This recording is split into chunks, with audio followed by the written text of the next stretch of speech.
and go. I'm Tessa Brown.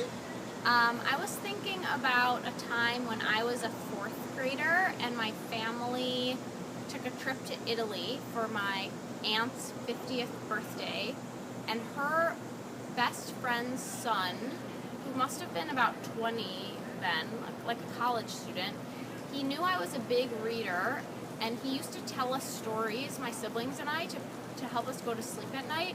And I think when we got back to Chicago, he gave me or sent me a copy of Italo Calvino's Italian folktales, which is this really long collection of Italian folktales that the writer Italo Calvino compiled. And it was just my favorite book ever. I read it front to back. It was like 500 short stories.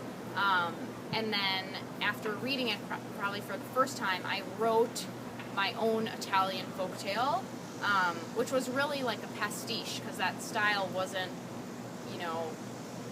it wasn't native to me. I wrote a story that took place, in the countryside with witches, and there was a curse at the end that a witch told a woman that she hoped that her husband became an ass. And I remember as a fourth grader feeling really mature that I knew that the word ass meant donkey in this context. And that's just still a book that's really important to me. Like whenever I move, I always make sure that I know where it is. I still read it regularly. And it wasn't until I got much older that I realized who Italo Calvino was, that he's a very experimental Italian novelist. And that he's a writer that really inspires me as a writer myself, that uses a lot of mythology and folklore in what I'm writing and in experimental ways.